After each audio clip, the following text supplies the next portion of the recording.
All Hit Radio.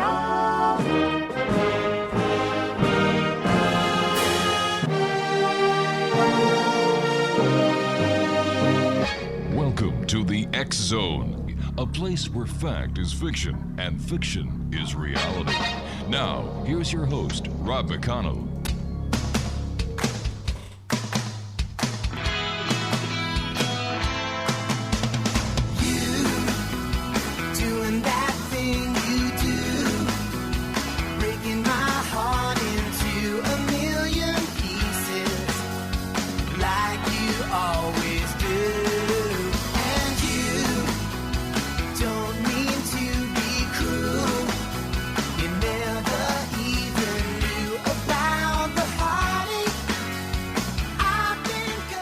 And welcome back to the X Zone, everyone. My name is Rob McConnell, and for the next hour, I'm your host and your guide as together we cross the time-space continuum to this place that I call the X Zone.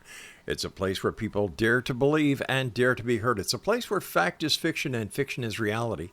And the X Zone comes to you Monday through Friday at 11 p.m. Eastern, right here on your hometown radio, Classic 1220.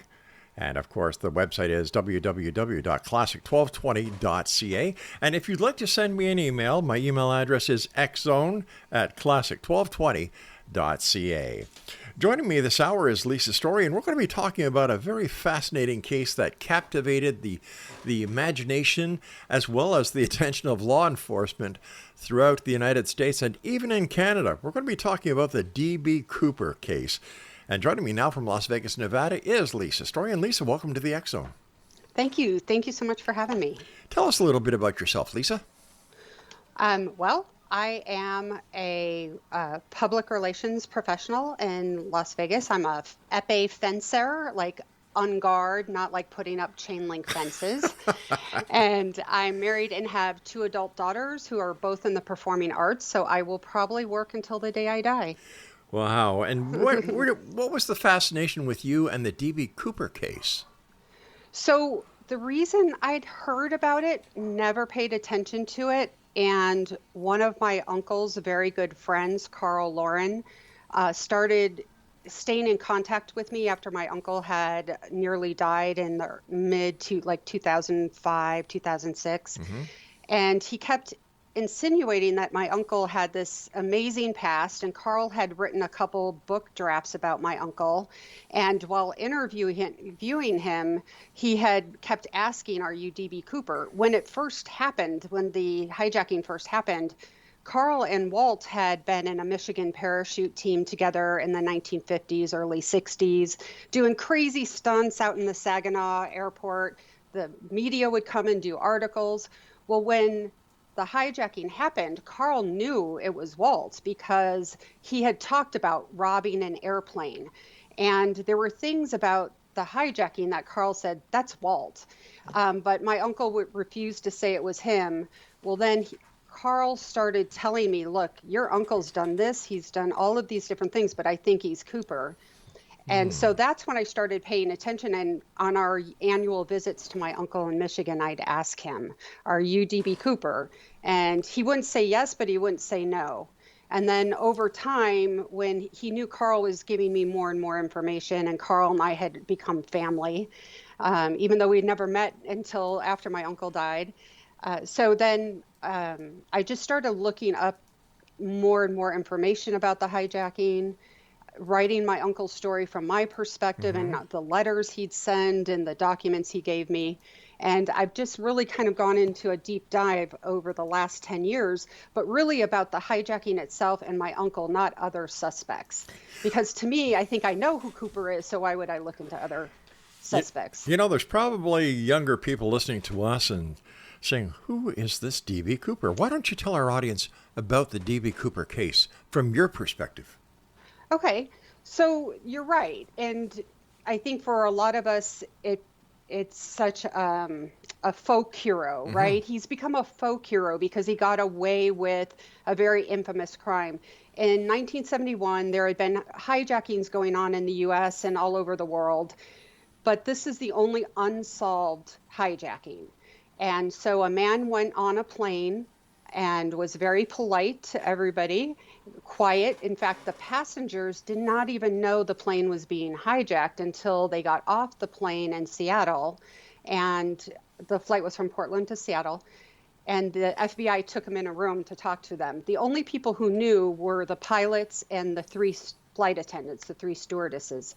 So the hijacker handed a note to Florence Schaffner, and she took it and pocketed it. She thought he was making a pass at her. So she went about her business, and they were about to take off, and he kept looking at her like, you need to read the note.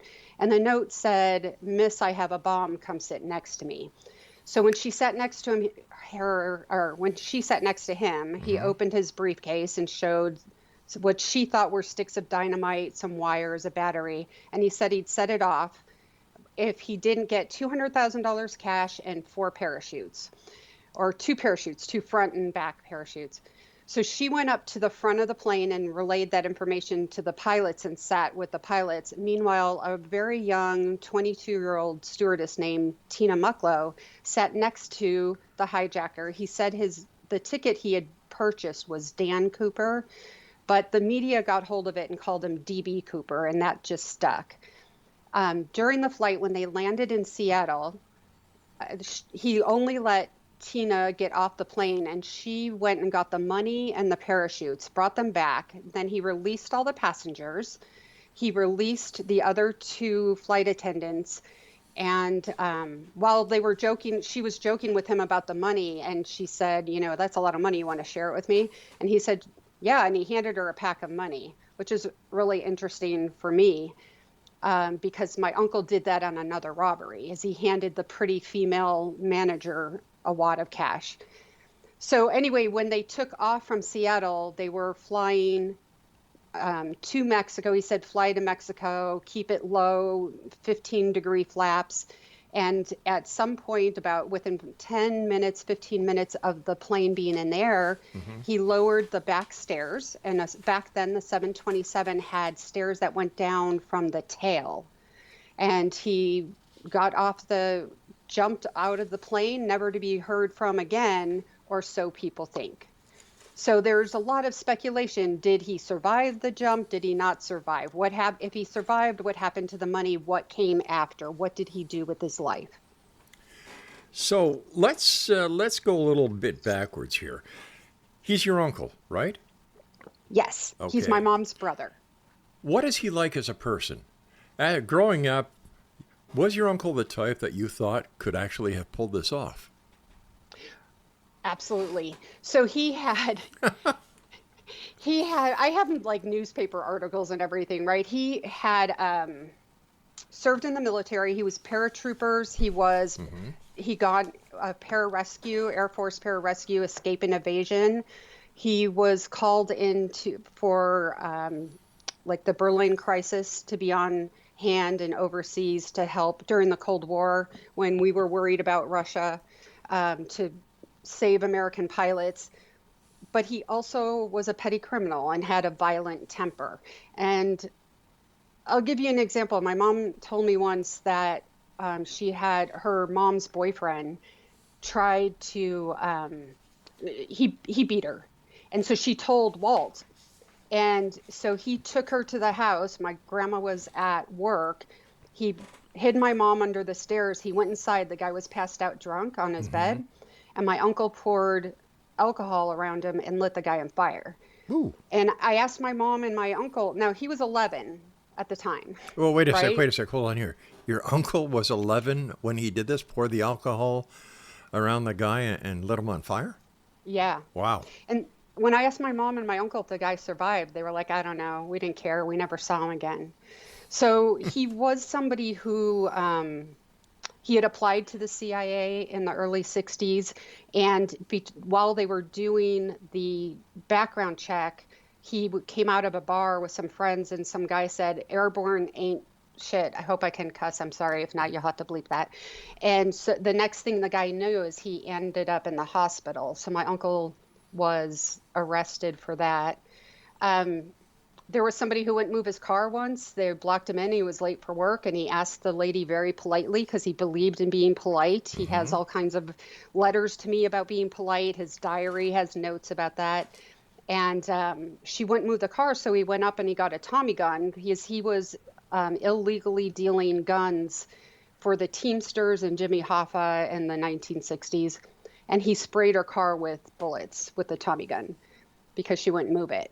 So he was kind of a Dr. Jekyll and Mr. Hyde. He could be very polite and very engaging, charming. He was handsome in his way, loved women, and women loved him.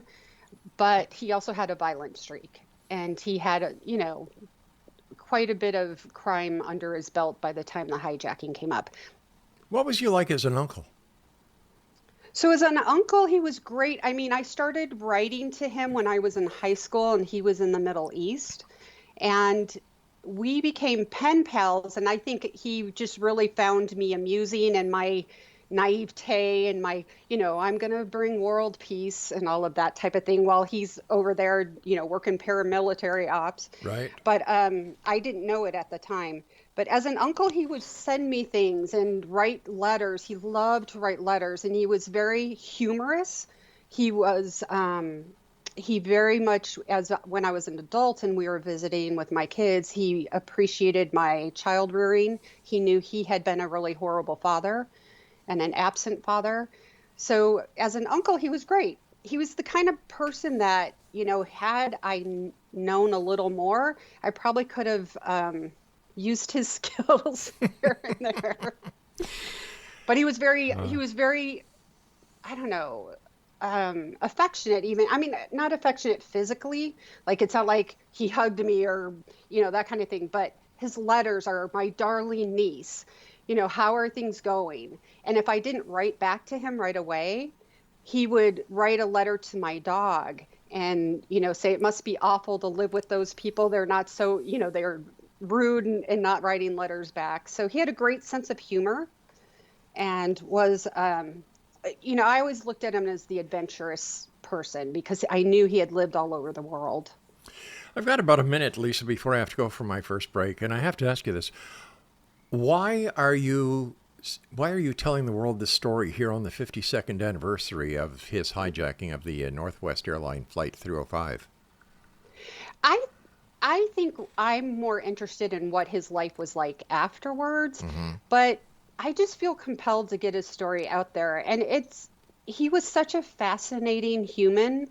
And I think he lived through a time that we just don't have anymore, and that we don't see people like this. He lived in the background and he put his life on the line for what he thought was our country. But I think it was more for private interests. And I don't know. I think it's just trying to solve this mystery. How many years has it been? 52 years? And is this case yet solved according to the FBI? It is not. And they closed the case just 2 years after he passed away. Lisa Story is my special guest this hour, Exonation. You can find Lisa on Facebook.com/DB Cooper Story. And Lisa and I will be back on the other side of this break as we continue here in the X-Zone with yours truly, Rob McConnell, on your hometown radio, Classic 1220, www.classic1220.ca. And if you'd like to send me an email, my email address is xzone@classic1220.ca. We'll be back on the other side of this break, so whatever you do, don't go away. More to come about the D.B. Cooper case. Fascinating story with a fascinating guest. Oh, yeah.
And welcome back to Lisa Stories, my very special guest this hour. We're talking about the 52nd anniversary of the infamous D.B. Cooper hijacking of Northwest Airlines Flight 305.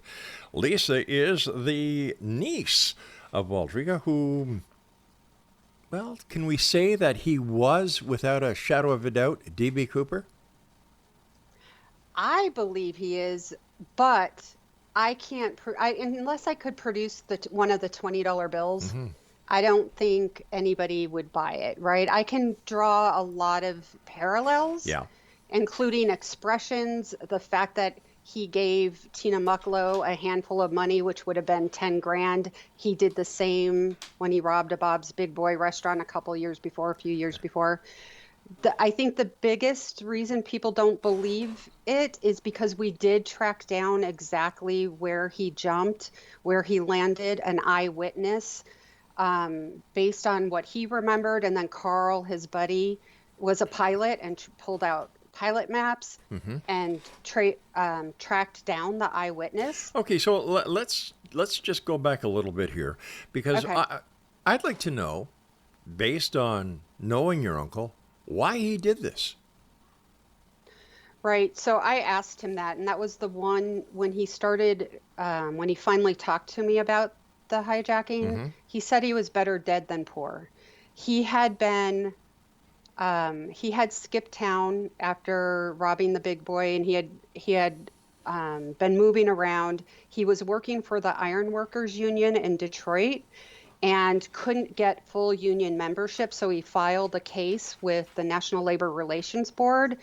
And one of the national people threatened him several times. The guy's name was Henry Cooper. And my uncle was really upset because they wouldn't hire him. He was destitute, poor. He had to leave town. He went from city to city, and my cousin said he was robbing stores and robbing banks to put things together. He went back up to Seattle, Washington, and he reached out to a guy named Phil Q, who he had met when he applied to the CIA in Elsinore, California, a few years before. He had been rejected, as I mentioned, but he was waiting. Phil got him a job with Vanell on the Grand Coulee Dam, and they were working on some contracts with the CIA and some paramilitary Middle Eastern contracts. And my uncle just got desperate. He couldn't afford rent. He was being evicted. He couldn't afford food. He was tired he had a family and he couldn't support them. And he said, I just decided I was going to rob the airplane and jump out the back. He knew once he made it out of the plane and he was jumping, he would be safe. It was in between where he'd be in danger, and he just didn't care. He didn't care if he lived or died. Well, wasn't there speculation that your uncle was a CIA officer or a CIA contractor? Right. So I have the letter from the CIA where they rejected him, but I also have in his notebook names and addresses and of two men throughout his work. And one of them I can tie to the CIA. The guy's name is Tom Lambert. The other guy I don't know, and I don't want to say his last name, but we call him Phil Q. But everywhere my uncle worked, these men also worked. And there's a police report where his son said, I can't testify against my dad because he's with the CIA and he's killed people for a living. So that is what we believe and what he told Carl. He didn't tell me so much about this as much as he told Carl. And I just have papers and his notebooks and things that I've been able to track down. I understand that your uncle once said, I had not food or water, nor plan of any sort. I would take the first plane to Seattle, regardless of airline, make or model. Arriving at Portland Airport, I purchased a one-way ticket to SeaTac with a $20 bill. During the process, I filled out a ticket with a red felt pen. I assumed at this time the ticket was for my briefcase. I had decided to use the name Dan Cooper, but spelt it, Dan Cooper, but he spelt it Dan Copper instead. So if he's confessing to all this, why didn't the FBI arrest him? Well, he never told, we didn't tell well, that's a good question. So I think when it happened, they didn't know it was him. Right. We believe that Vanell or somebody put him to work and, he worked for them. The FBI probably didn't know it was him until years later. And at that point, they didn't care. Carl had sent in his DNA and the story anonymously through an attorney out of Florida. And the FBI came back and said the DNA doesn't match. Of course, they didn't say what they matched it to. I know they had three different strands on the tie to three different men. But they wanted to know what the name of the man was who picked, my uncle up at the cafe that night. So Carl always thought that was weird. Meanwhile, he never told my uncle that he grabbed some tissues and sent him in for a DNA sample to the FBI. But Walt called Carl and was furious with him and refused to speak to him for several months because he said, "You DNA'd me." He's like, "I told you couldn't send my DNA in." So somebody at the FBI had called my uncle and said, somebody has submitted you as DB Cooper, and we have your DNA. It was a contact he had within the FBI. But then I had a former FBI agent neighbor who I got in contact with, and I told her the story and gave her a copy of his written testament, her confession, which you just read a bit from. Right. And she sent it. This was like 2 months after they closed the case. She was retired by then, but she said, as a professional courtesy, when one FBI agent sends another FBI agent information on a crime, they are to take it seriously and look at it. And she said, "I know this person. She's my neighbor. She's legitimate. This is what her family member told her. She believes it." She didn't say she believed it, but she said she believes it and believes her uncle. "Can you take a look at it?" And he sent it back unopened and said, "I'm sorry, unless she has a $20 bill or the parachute, we're not going to look at it." And she told me that was very strange and she was offended and really irritated, but also she said, "I'm going to tell you this. It's very strange. You never do that to another FBI agent." Yeah, I agree.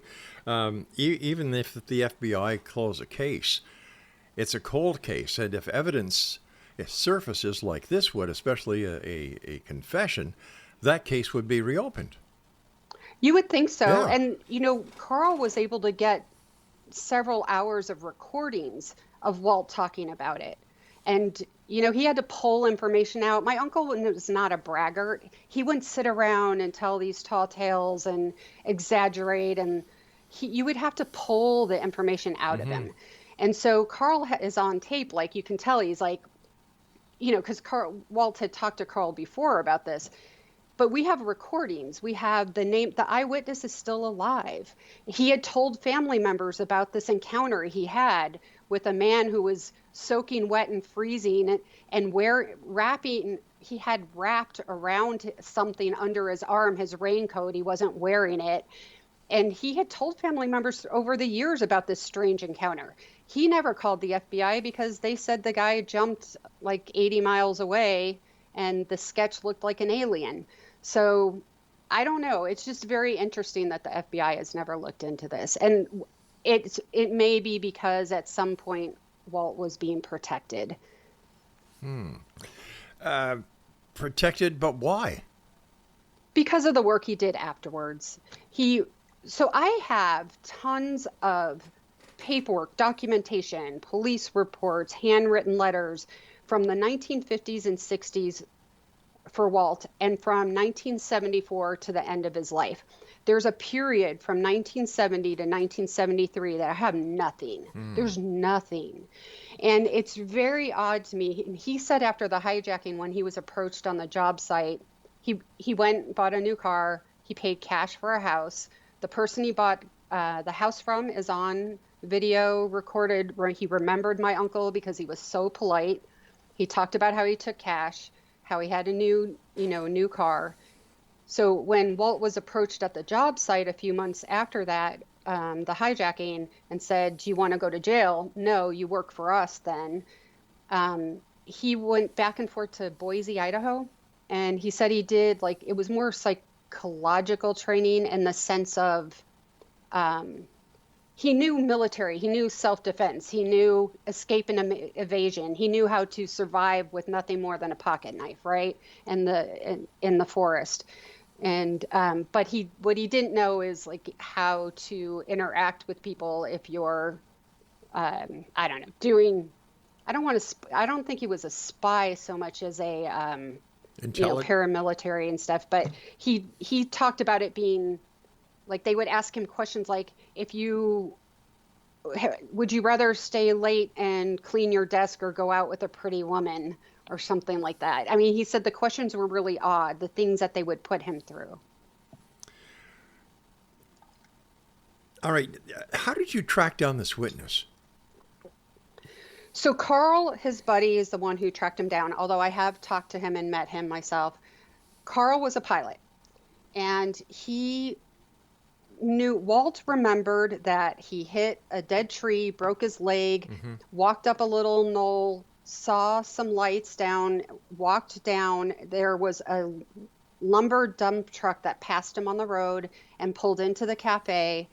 He walked into the cafe. It did not serve beer. He remembered that because he liked beer.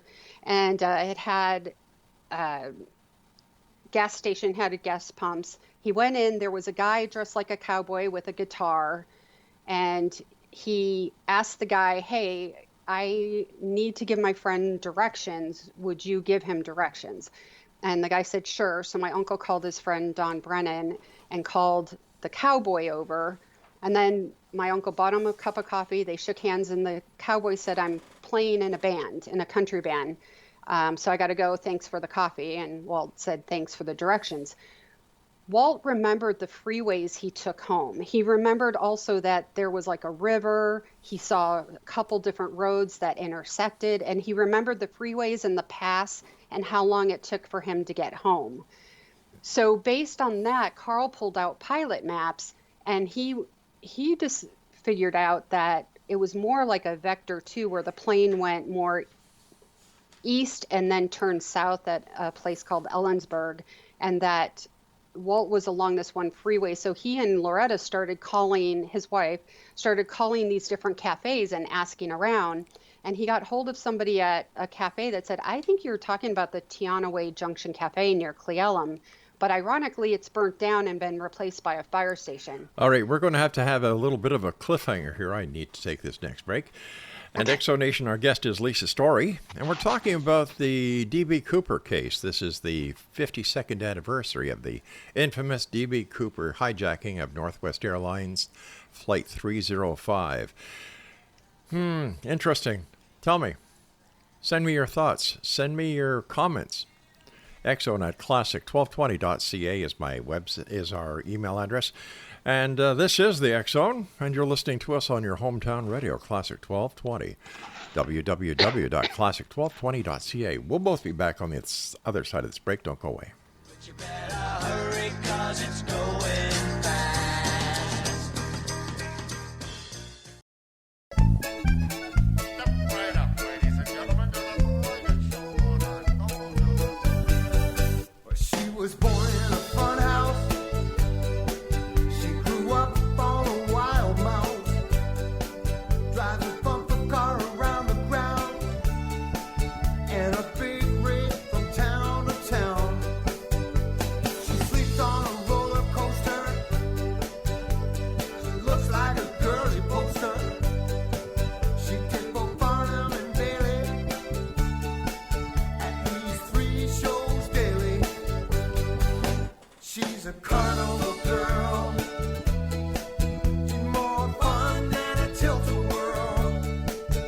She's a laugh in the dark. She's an amusement park. And there we go. That's Michael J. McCorley from Hamilton, Ontario. Good friend of mine. The guy is one heck of a musician, and he's also one of Canada's top audio recording engineers. I've had the pleasure of working with Mike and his company MJM when we were doing the soundtrack for Creepy Canada. Great guy, great musician. And Mike, I know you listen to the X-Zone, so thanks, partner, for allowing us all these years of of playing your great music. Exonation, we're talking about the D.B. Cooper case. This is the 52nd anniversary of the infamous D.B. Cooper hijacking of Northwest Airlines Flight 305. And our guest is his niece. Well, the person that... Well, let me see here. Lisa's uncle is the person she believes to be D.B. Cooper. Lisa Story is a public relations professional, mother of two, talented daughters, wife, and she is a fencer. And like she said, not the kind that you put around the house or a swimming pool. She is the kind that goes en garde. Her website doesn't have one, but she does have a Facebook page. And the Facebook page is, are you ready for this, Exo Nation? Facebook.com/DB Cooper Story.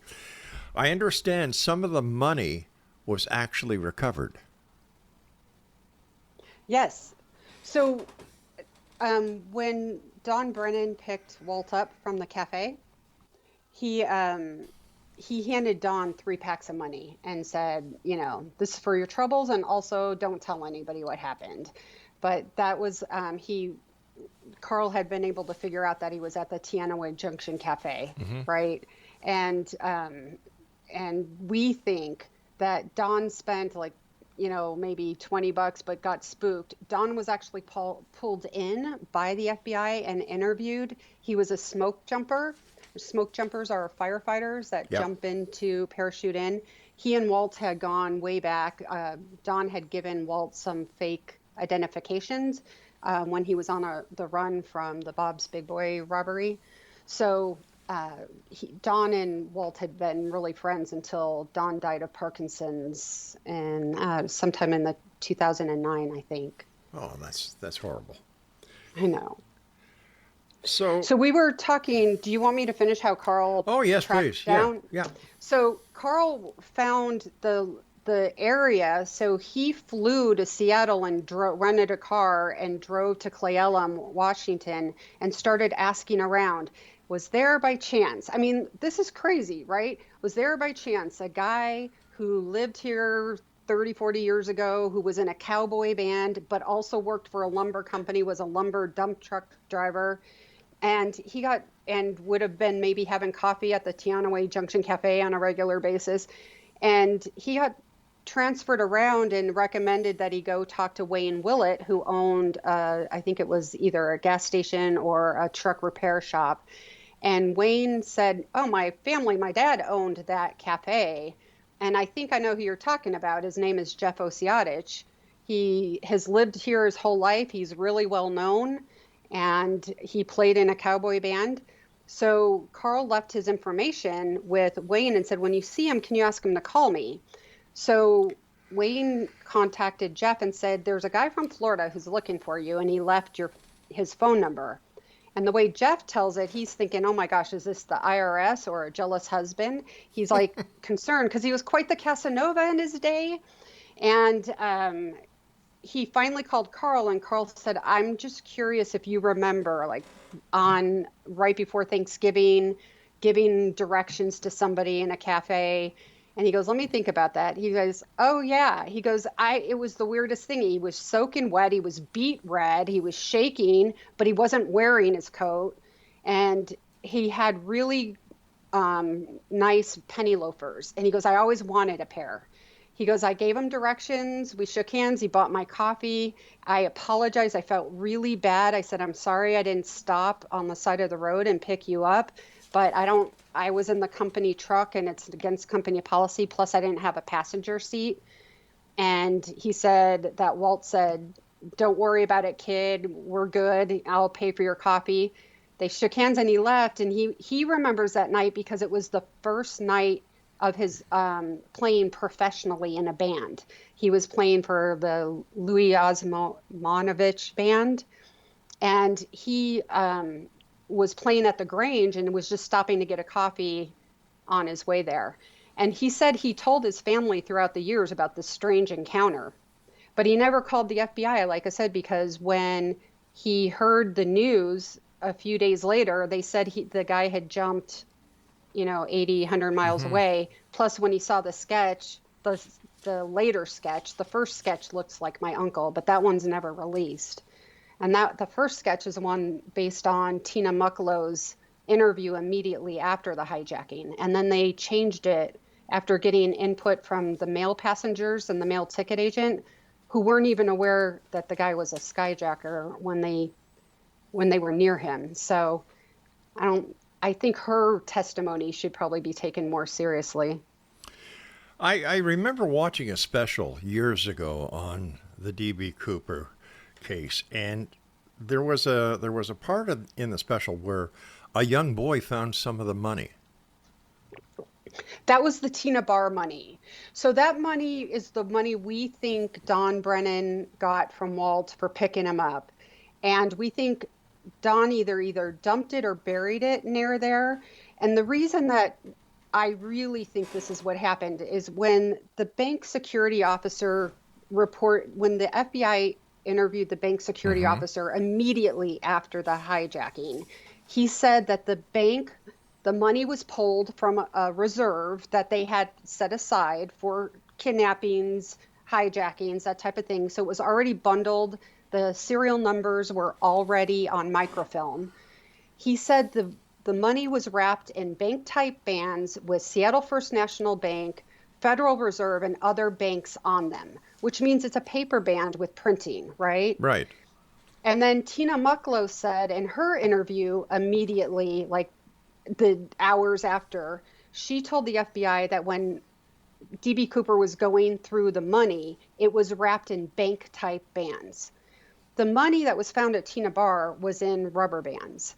And the FBI said that there's no way the rubber bands could have been on that money for longer than a year or two because it would have deteriorated faster.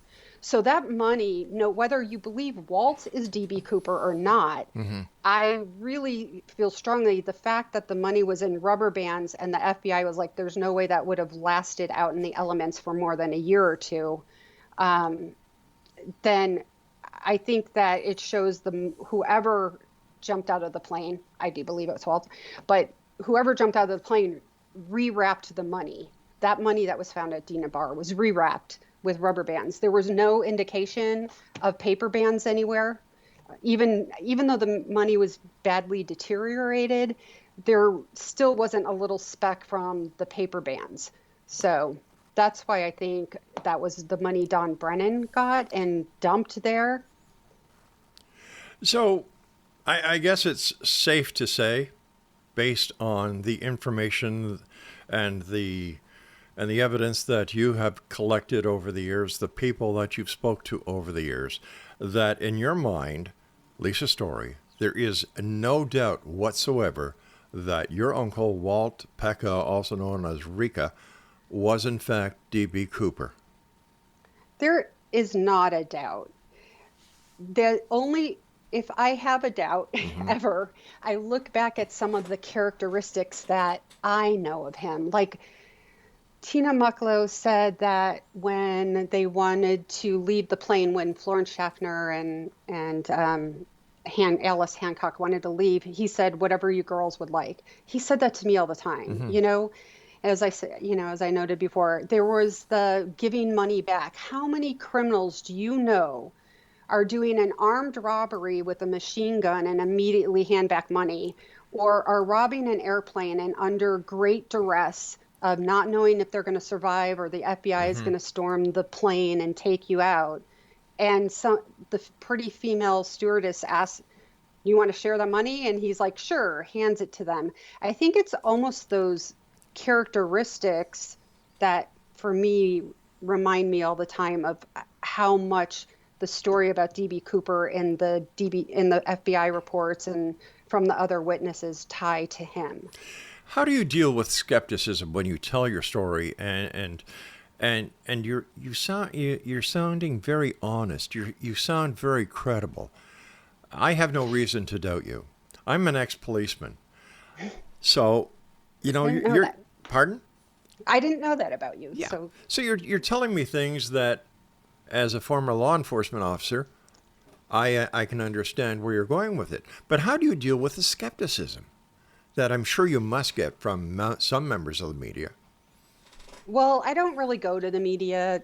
I haven't gone to the media. And there is a group of people in I went to CooperCon a couple of years ago, but I haven't gone back because they're really disrespectful to my uncle's story. Really? And yeah, and it's not just disrespectful to his story, but to him as a man.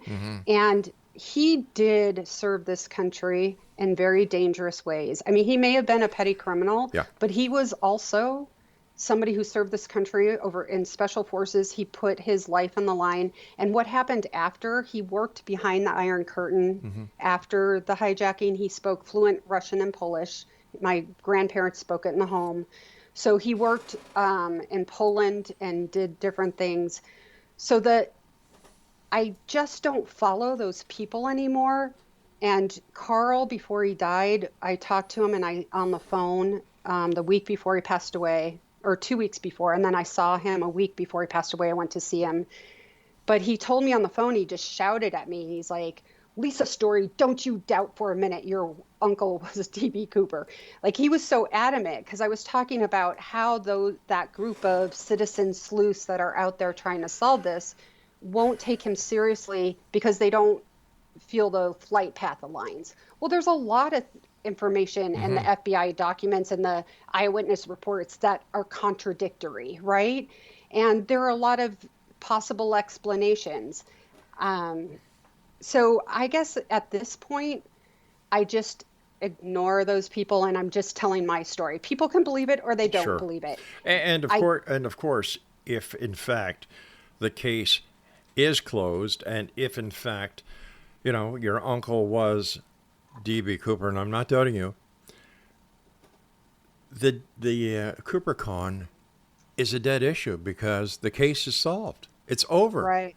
And then these little armchair quarterbacks will have nothing else to do with their time. So you and I have to take our final break. Please stand by, Lisa. Thanks very much for joining us tonight. And Explanation, if you'd like to find out more about Lisa, she has a great Facebook page, www.facebook.com/DB Cooper Story. And if you'd like to contact me, the email address is xzone@classic1220.ca. In fact, we're coming to you on your hometown radio right now, Classic 1220. Yeah, great station, great city, St. Catharines, Ontario, Canada. And we stream online at www.classic1220.ca. I'm Rob McConnell. This is the X Zone. We'll be back as we wrap up this hour here in the X Zone. Bye-bye. Don't go away. She sleeps on a roller coaster. She looks like a girly poster. She did both Farnham and Bailey at these 3 shows daily. She's a carnival girl.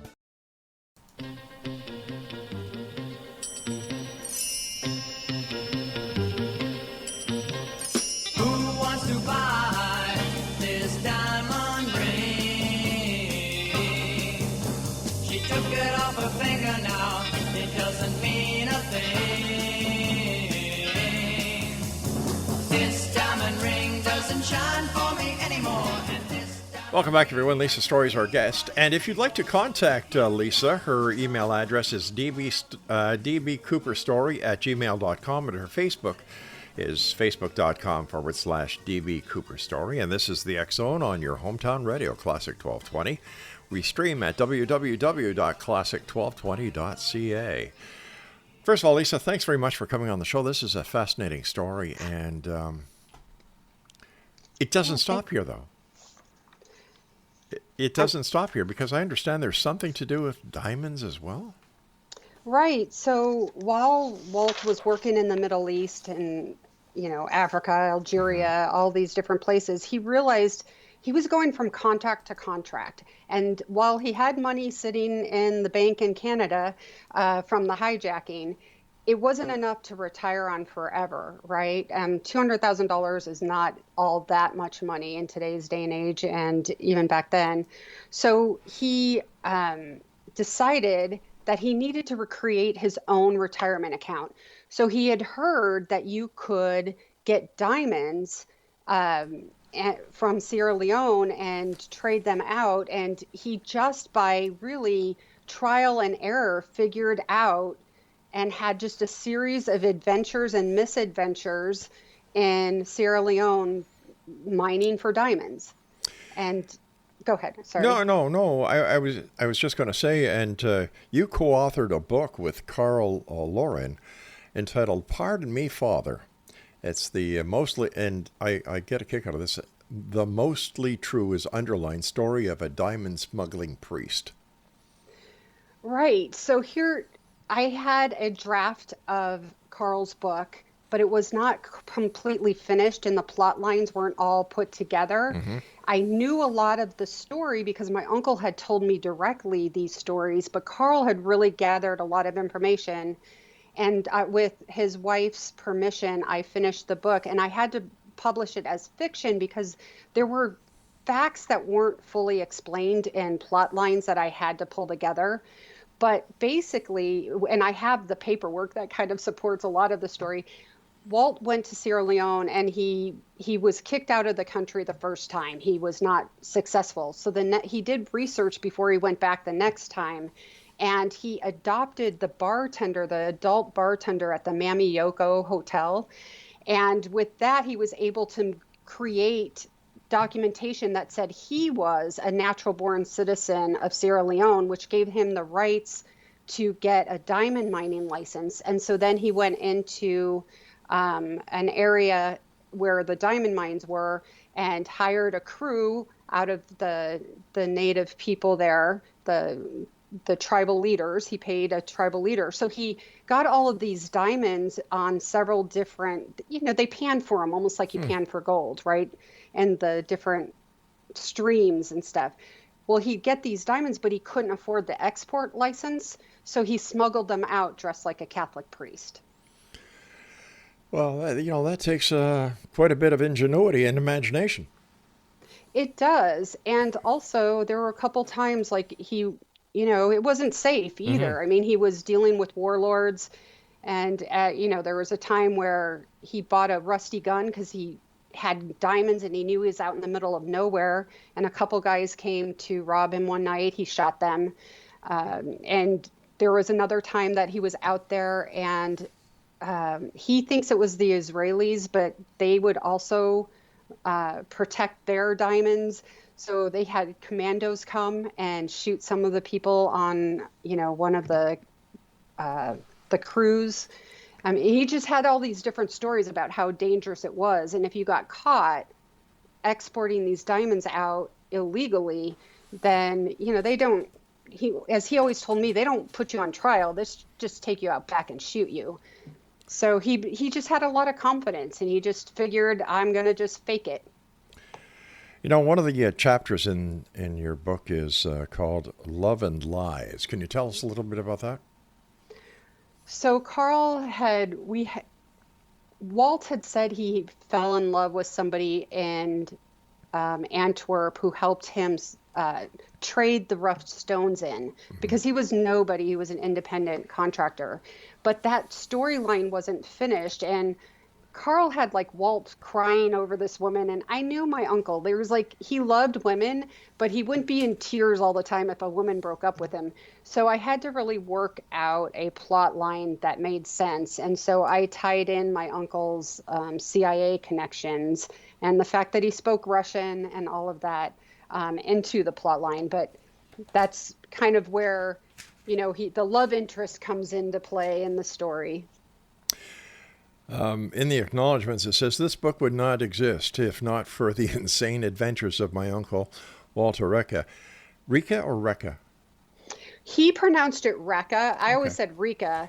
And the reason he changed his name to that is because back then he could take a line to his name was Pika, P-E-C-A, but he changed his name illegally on paperwork and by drawing a line down from the P. Gotcha. But he would pronounce it Recca. Okay, so this book would not exist if not for the insane adventures of my uncle Walter Recca and the dogged determination of his best friend Carl Lauren to record those adventures. I'd like to thank Loretta Lauren for entrusting me with her husband's work. I'd also like to thank my family and friends for their encouragement, particularly my mom, Sandra, my husband, Gene, my daughters, Kaylee and Sydney, and my incredible friends, Anne, Christine, Colleen, Dawn, Lori, Sally, and Tara. What did all these people say after they read the book and the D.B. Cooper connection was there? They know me and they know my uncle's story. I've told it to them a few times, so they believe me. And I think they think it's really interesting and Yeah. fascinating, you know, and that I have, because there's so many stories to tell. We're just touching on such a small portion of his life and what he did. There are so many stories about his life that are really entertaining and fascinating and exciting. So I've told them that over the years, and they were just really helpful in working through this story and some of the plot lines because I hadn't written fiction before. I've been working on my uncle's story for years now, and I haven't produced it yet. But I just appreciated them working through this with me and believing me and trusting me, because you do go into this D.B. Cooper world of the citizen sleuths, and they are, like I said, disrespectful a lot of times and just closed-minded. They get their minds wrapped around a small point, and I can bring up FBI documents that counter their point. Right. And they're like, well, you can't believe the FBI. But then I'll bring up something else. I'm like, oh, you have to listen to the FBI. They never said that. And I'm like, okay, you can't have it both ways. Right. So I just appreciate having that support system and people who know I'm not crazy and believe my story. Right. It's good to have Yeah. friends who believe you're not insane. It is, and it's unfortunate that these D.B. Cooper wannabe investigators really don't understand how to conduct a proper investigation and how to look at evidence, look at the facts like you learned to do. Right. Now, you said that there's a lot more stories, that we basically only scratched the top of the iceberg. Is there one story in particular that you'd like to share with us before we say goodnight in about 4 minutes? Oh, my goodness. Yeah. So let me tell you, he didn't stay out of trouble. He was often, he would say friends were coming over to say hi to us when we were visiting, but he'd go and meet them in the garage and then they'd leave. And we were wondering what was going on and why they didn't come inside. Well, we didn't know he was selling weapons, right, out of his garage. So long story short, he's raided by the ATF and the Michigan State Police in 2003. He had gotten a tip from the FBI. So he told us he had gotten rid or hidden most of the items. So when we're driving home, he hands us the police report, and there are 33 items: grenades, ammunition, different weapons, all this stuff. And I'm like, I thought you said you were tipped off. And he goes, and you got rid of stuff. He goes, well, I got rid of most of it. Meanwhile, we drive up to his house, and on the back door is a big sign that says, everyone welcome except Vern. Vern can go to hell. And I was like, who's Vern? He goes, oh, he's the one who called the ATF or the law enforcement and said I was a terrorist. Now, this is 2003, just right after 9/11, right? A Yeah. couple years. So they're taking those kind of things seriously, and my uncle has a record. And he's not supposed to own guns as a convicted felon. So they raided his home. He ended up not going to jail. He got just kind of a slap on the hand, and they dropped all the charges. But Vern actually was arrested for turning in a bad tip. Because the fact was, Vern borrowed money from my uncle and wanted to borrow more money, and he wouldn't loan it to him. So that's why Vern called the police on him. So it just was funny because it's like this. And then my uncle took me into the garage and said, okay, when I go behind the garage, see this wall over here? That's where the Tommy guns are. Down here under the step, this is where the pistols are. Over here, and he's like, and don't go on Facebook or Craigslist and try to sell these things. You got to call so-and-so and have him unload the guns, you know. We've got about 2.5 minutes. So what are your final thoughts, and what would you like to share with the X-Zone Nation tonight? I just appreciate people's open minds. I'm assuming, based on some of your other shows that I've listened to, that people who listen to this, whether they're just more open-minded. And I think that that's really important. And even I try to be open-minded. I'll look at information as I'm looking into my uncle's case or trying to find things and trying to determine, am I just believing this and seeing what I want to see because I want it to be true? Or am I really still on the right track and this is the right thing to look into? But I don't know. It's a interesting story. It But is. I was just going to say really quickly, my Sure. uncle did not believe there were any victims in this story because he was very polite. No one was hurt. The airlines got insurance money because they paid the insurance company. It was a business deal. But there were victims. And I talked to Catherine Scott, William Scott, Captain Scott's daughter, and I talked to her about the flight path. I talked to her about, the trauma. Tina Mucklow was traumatized. She joined a convent for a few years afterwards. I mean, there were victims to this crime. My uncle never thought there was, but I think sometimes people who are looking at this hijacking, they idolize him because he got away with it and he was a Robin Hood character, but people were harmed emotionally. And that's something we forget. Lisa, I want to thank you ever so much for joining us and for sharing this story with us. And Exo Nation, if you'd like to get a copy of Pardon Me, Father, the mostly true story about of a diamond smuggling priest, it's available on Amazon and at Barnes & Noble. And if you'd like to contact Lisa, dbcooperstory@gmail.com and facebook.com/dbcooperstory. Thank you so much for joining us, Lisa, and I hope that we have the pleasure of talking to you again in the future. Yeah, I hope so too. Thank you so much. Have a nice evening, man. You too.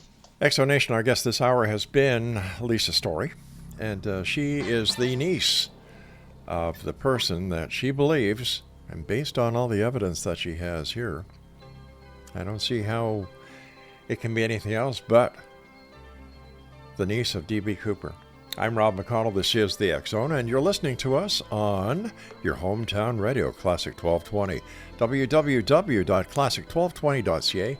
And if you'd like to send me an email, xzone@classic1220.ca. We'll be back tomorrow night as we continue here in the X Zone with yours truly, Rob McConnell. So until then, always keep your eyes to the sky and your heart to the light. Good night, everyone.